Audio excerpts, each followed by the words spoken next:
What's going on, guys? Welcome back to another YouTube video. I feel like I had taken a long hiatus, but it's good to be back. Today we are going to be talking about what your first cycle should look like. Now, first thing I need to say is this is not medical advice.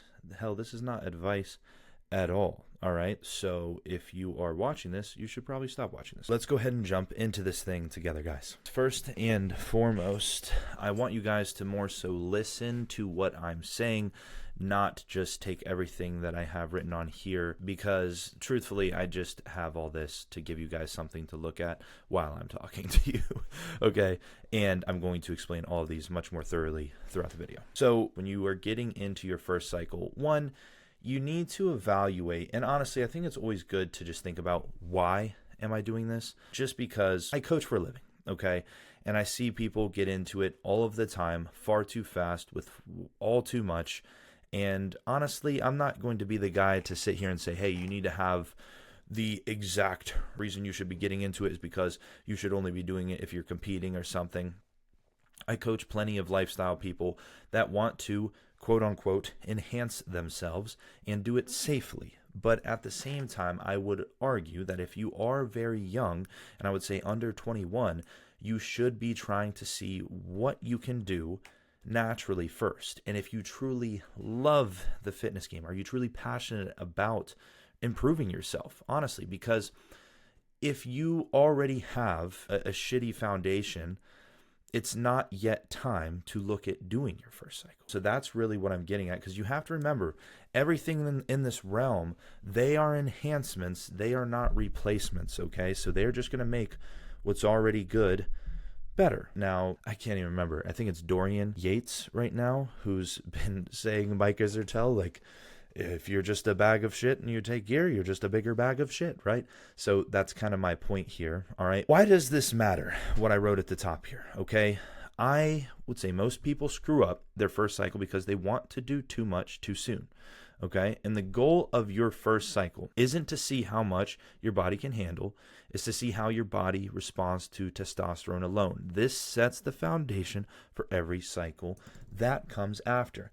And I'm going to put up one of my clients right here. Deano did absolutely awesome. Now, here's his first picture here on just testosterone. And then here is after we used testosterone and we threw in Anavar and stuff at that point. And there you go, even bigger, right? But the point is, if you look at his before and after just with testosterone, very, very good transformation. And he did that within 6 months. And trust me, I have plenty of transformations I could show you guys that would really just go to prove my point in terms of you don't need as much as you think you need. And yes, there is the other end of the spectrum where you see people completely lying online about what they use, and they'll say, oh, they probably name half of what they are actually using to get the physique that they currently have attained. But there is also the other end of the spectrum where people are just doing too much too fast, and it will only do you a solid by seeing what your body can do with little first. Because if we find, use Deano as an example, right, that you're making progress like this with just 350 milligrams of testosterone, that's a pretty good sign. And guess what? You can also maintain very good health markers on just 350 milligrams of testosterone. Now, of course, did we look into getting into other things at some point? Yes. Is he trying to go pro in bodybuilding at some point? Yes. So of course that does bring other things into the mix at some point, but it also still gives us a really good idea on, one, how his body responded to that testosterone by itself, okay? We were able to manage his health markers very well, see how he aromatized, like all these kinds of things that a lot of people will overlook. And it gave us a good foundation to then build off of in regards to cycles going forward, okay? Because there are other guys out there that would require, say, 600 milligrams of testosterone plus to do that same transformation in that amount of time. And that is where genetics do play a role, but you don't know what you need unless you start low and build up from that. If you, say, started your first cycle and you did 500 milligrams of test, 400 milligrams of Primo, and whatever else, right? I'm just naming shit at this point. and you had a pretty good transformation, your next cycle after that's never going to be less than that. Why would it be? But we never got to see, what if you looked great just from 300 milligrams testosterone alone first? Because you want longevity. We want health. Health, you guys got to remember, that really does matter. I know the whole 50 years a lion or 100 years a sheep. Like, I used to think the same thing, but I can put up pictures of me. I'm pretty damn jacked. I coach for a living and I help people make badass fucking transformations. And guess what? Everyone else is healthy while doing it. And that's my goal, is to do shit right the first time. So the purpose of the first cycle, you're gathering data, okay? You're not trying to just absolutely go balls to the wall, max gaining phase. You're learning how your body reacts to the hormone levels, aromatization, like I, spoke about before, your mood, recovery overall, all this kind of stuff, right? And if you start too high, you're not really going to be able to get a good evaluation on all of that, okay? So you always want to start low. And what do you start on? Testosterone. It is bioidentical. It is what your body knows how to use best. Testosterone is your foundation. Every other compound you'll ever run will build off of this, okay? So if you can't manage sides on, say, 300 to 500 milligrams of testosterone, you don't really have any business of adding anything in stronger. That's just going to confuse shit. Okay, you haven't even figured out the basics. I want to take and pause for a moment and show actually one of my coaches at Forge Genetics. We've been working together for a while now, and he's actually a client of mine, and he's still a client of mine, but he's now a coach for Forge Genetics. When he first came to me, this is what he was looking like. And sure enough, a year later, not even actually, this was about, I think, 8 months later, actually. So just to be more accurate there, this is what he's looking like now. And he's taking less here than he was in that first photo. But the reason being is he came to me after he was already enhanced. He wasn't natural, but I could tell based on everything he was taking. I was like, bro, you look like this. You're taking this. This does not equate. So one, his health markers were off pretty significantly. So we went through a health phase first. We got everything dialed in. We got him healthy. And then we kind of restarted from ground zero. And I did the same approach that I'm teaching you guys right now with him. And then we slowly built on that. But we got a chance to see how his body responded to just testosterone alone. And then you slowly, if you do ever add anything else, you do one thing at a time. Now, we are talking about your first cycle here. And your first cycle typically is just going to be testosterone and testosterone only, okay? Now, as far as dosing and stuff like that, obviously I can't give you guys doses, but a general basis for me, when I have, say, a client who's going to introduce testosterone, you're probably going to introduce it around 200 milligrams to 250 milligrams, okay? Now, those first 2 weeks, say everything's going smooth, you shouldn't need an AI, you have your injection schedule set up. You do want your injection schedule to be set up in a way that's going to keep your hormones as stable as possible. If you want to know what I do personally, and I don't necessarily recommend this just because it's a little bit kind of annoying to do, but I take Test-Prop, which is a very fast-acting ester of testosterone, and I do it every day, every single day. I mean, I feel awesome. Can't complain. But it keeps my hormones very stable. Another great way to do that is just every other day injections, or I would say a common one that most far out option I will do or suggest is just a Monday and Thursday injection schedule, okay? But you'll hear about these TRT clinics putting people on test sip and saying doing one injection every 20 days, and you wonder why you feel like shit. Because you do one injection, you feel awesome, and then 20 days go by and you're just going like, you feel like great when you do the injection, it's just, and then you do the injection 20 days later and you're back up. You want to keep things not like that. You want to keep it steady all the time, okay? And how can you do that? Frequent dosing. And obviously you have to make that make sense. If you're taking 250 milligrams of testosterone a week, then, and you're doing every other day injections, I can't do that off the top of my head right now, but obviously it might be like roughly 50 milligrams every other day or something like that, right? And normally my suggestions, and this would also fall into your first cycle as well, is you're either going to use something like testosterone, which is probably my number one suggestion, or if you were doing something like I'm doing and you wanted to do everyday injections, you could do Test-Prop or Sustanon, okay, which Sustanon is a mix of esters. And that it might be a little bit of a personal preference. There was probably a 2-year span where I had only used Sustanon, and awesome.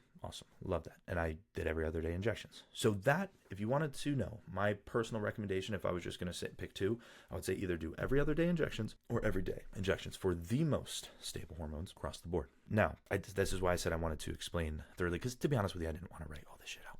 I wanted to give you guys something to look at so you didn't just have me talking at the screen the whole time. But as far as like the overall dosing within your first cycle, right? I said I typically would start someone at 200 to 250. Now, assuming after those first 2 weeks, everything's going smooth, the normal next step is probably around 350. That is where it just typically is for majority of clients. I'll just speak on my practice, like what I do for a living. That would be 350 milligrams a test. And that's what we would normally write out. That's if we just fall back to Deano there to see what he was able to do with 350 milligrams a test, that's what I was referencing. And that's normally what I would suggest. Now, if you are on that 250 milligrams of testosterone and you're already getting issues, maybe you're aromatizing too much, your mood feels off, whatever, you don't increase. You figure out how to solve that problem before you ever increase anything. Now, I want to take a step back for a moment and mention why you might be experiencing those things.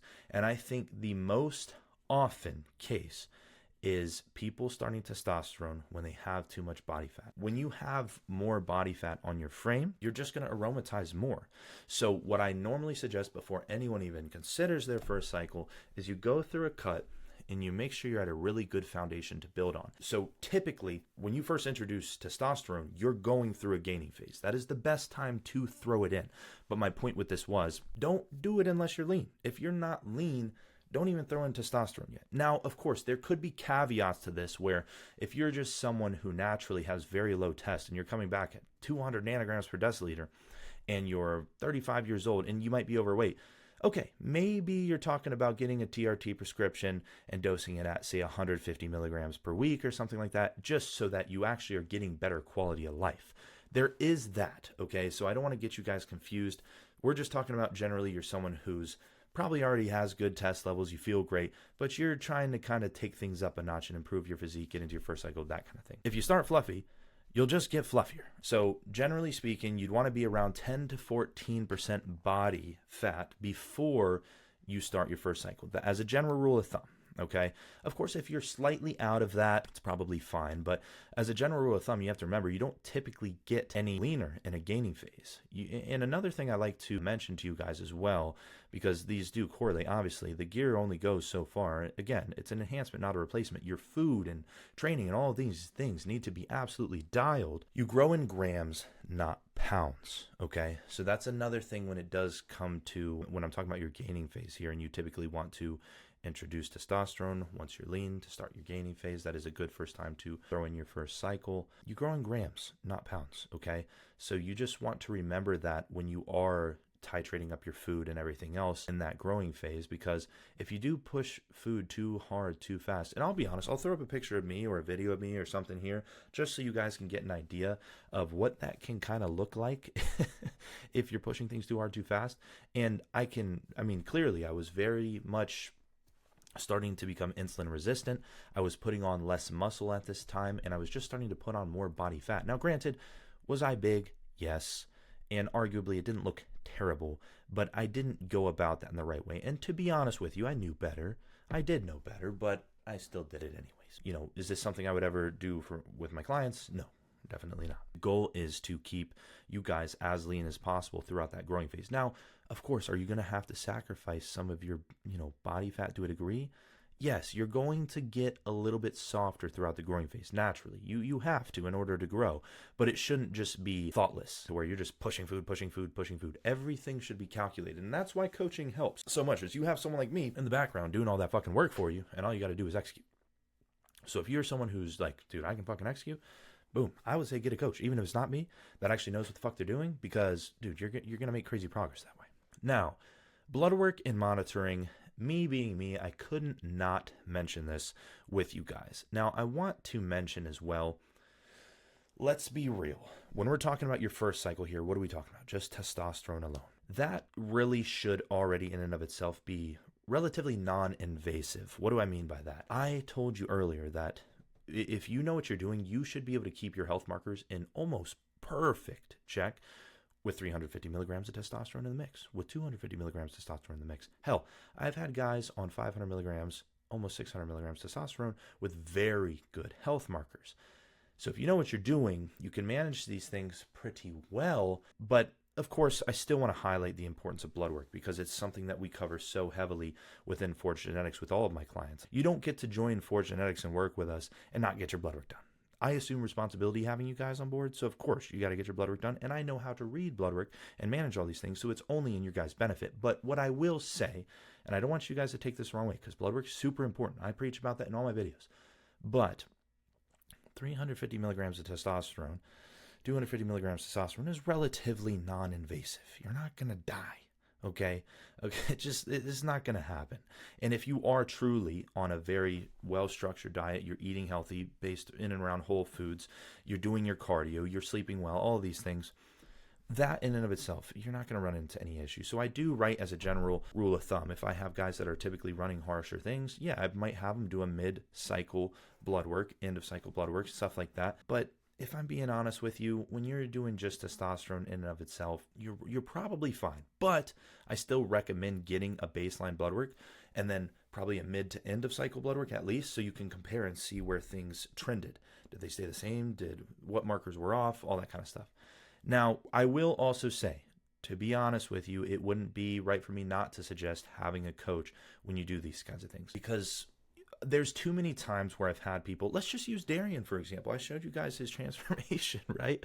And now he actually works for Forge Genetics, and he's super well-versed. He's been mentored by me. He's been a client of mine for a very long time now. But the point is, this also shows that he wasn't doing things correctly to begin with, and he was taking a lot versus then having a coach to point him in that right direction, and then he's able to have a physique like that. And I also would like to just use that as a quick mention. Guys, you don't know how good your genetics are until you really do things correctly for a long stint of time, okay? Because too many of us, and I will put up a picture of me when I was younger. Bro, I looked like shit. I did not like how I looked. And I wouldn't be able to even picture now I'd be able to look like this. So it's just a reminder that I feel like I keep getting off track here. And it's late for me, bro. I should probably be in bed. But I wanted to make a video. So the point is, if you are planning on going down this route, and being serious about it, is you really should look at getting a coach just to begin with. Why? Because it's going to make sure everything goes smooth. It's going to make sure that you stay healthy, and it's going to make sure you get the best results while doing it. Because I'll tell you one thing that sucks a lot is being that guy who takes gear that doesn't look like they're taking any fucking gear. That's the worst, bro. And we get those all the time. Like, say, for example, Darian, like I said, when he came to me, bro, taking more than I would be taking and looking like that. Respectfully. Now, let's get into this last thing here in regards to PCT or blast and cruise, okay? Here's my personal opinion on this. I don't think you should even get into doing cycles if you're already planning on just doing a post-cycle therapy. The only way, honestly, that you're going to make good, consistent progress throughout, and honestly, I would say not throw your hormones in a fucking loop 24/7, is not doing post-cycle therapies and doing blasting and cruise. That is the way I would do it. Now, when I say blast and cruise, I am a much more modest approach kind of guy. Don't get me wrong. We work with pro bodybuilders. I have world record holding powerlifters on board under my coaching. Now, of course, do these guys potentially use things that are a little bit above the typical suggestions that you might hear me talk about? Obviously. Obviously, but generally speaking, we like to take a modest approach, especially when you're someone who is just trying to enhance themselves. You guys are getting into peptides and all these kinds of things. You want to enhance your physique, you want to enhance your look, all these kinds of things, but you don't want to put your health out by doing so. We get guys like that all the time because they know that I'm well versed with blood work. They know that this is what I do. But I'm not going to pretend that we don't have people that do push the boundaries a little bit, because when you're someone in the competitive sport of bodybuilding, that is a big part. But generally speaking, even still, when I'm talking about blasting and cruising, I still would even suggest that for a lifestyle person, because I still think that it's silly for you to be someone who wants to, maybe you are still just trying to stay healthy and enhance yourself through peptides and testosterone and get into a minor cycle of some sort. But if you're just planning on doing a post-cycle therapy after, I just don't recommend. For many reasons, but one main one, once you are enhanced, bro, once you've experienced what it's like to have higher test levels and all that kind of stuff, you're never going to feel the same. I don't have a good analogy to really put in perspective here, but anytime you experience something that's that good and then you have to go back to what you were before, it fucking sucks. So it just wouldn't even recommend putting yourself through that if you're just planning on doing a post-psychotherapy. Okay. Now, of course, there's times in which that may actually just be necessary. We've had guys on board that are, maybe they've been taking gear for a long time and they're trying to have kids. So then we'll do a post-psychotherapy and we'll throw a fertility protocol in place. They'll make sure their sperm count's up. They'll have kids and then they'll get back on after. That is a unique case where that would apply. But generally speaking, I don't think you should be someone thinking about doing your first cycle and already planning, hey, after my 12 weeks, I'm going to do a PCT. Like, I mean, at least you know that you're supposed to do a PCT, yes, but I wouldn't do it. I would just do the blast and cruise. And what that could look like for someone that's really modest, they might do 250 milligrams, 350 milligrams as a blast. And trust me, that is not considered a blast to many people. A blast for a lot of people could be upwards of 750 milligrams a test, Primo thrown in, mass thrown in, all kinds of shit thrown in. You know what I mean? So just understand that for many, that's what that is. But we have plenty of people. I'm just using the terminology blast and cruise, but I don't want you to take blast and just assume it means large lump sums. It just means that's the time in which you're really progressing significantly through a gaining phase maybe. And the cruise is where you're giving your body a break. You are making sure all of your health markers in check, etc. Stuff like that before you then go on another blast. So you could be someone who maybe does 350 milligrams a test for your first cycle. Maybe you run it upwards of 12 to 16 weeks, maybe 20 weeks. On your first cycle, I think something like that is actually okay as long as your health markers are in check. And then you cruise. Maybe you come off of that 350 milligrams of testosterone and you run, say, 200 milligrams for maybe 12 weeks following that.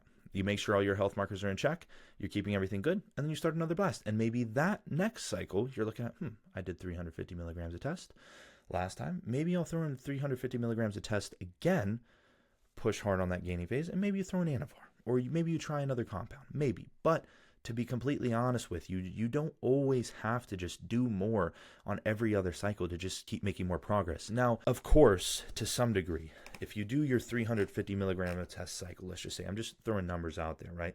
And then you cruise for a period of time. Then you're starting that next cycle and you do 350 milligrams a test again. Are the gains going to be as significant as they were here, assuming you were just as structured here as you are here? No. Now, maybe if you started training way harder here, you started eating way better here, you were more intentional with everything, you might actually see better progress. Yeah, but given, say, all of the foundational elements stayed the same and you took the same amount, it's not, you'll make more progress. Again, yes, more than you did here. Say you put on 20 pounds of muscle in that 350 milligrams a test cycle, right? All fundamental elements stay the same. You're dialed in across the board and you cruise for a period of time and then you do 350 tests again. Are you going to gain 20 pounds of muscle again? No. You might put on 5, maybe 10 pounds, right? And I'm just throwing out numbers because let's be real, if you put on 20 pounds of muscle on 350 milligrams a test, that's actually fucking awesome. That's really good. That's not most people. Actually, that's what Deanno did, but most people that just have average genetics, that's not going to happen. But the point still stands. Maybe you put 10 pounds muscle on here. Maybe in that next cycle, you might only put on 3-4 pounds, right? Now, remember, with these numbers I'm giving, I'm just trying to give you guys a rough data idea to think about. And you also have to remember, a pound of muscle is way more than you actually think it is.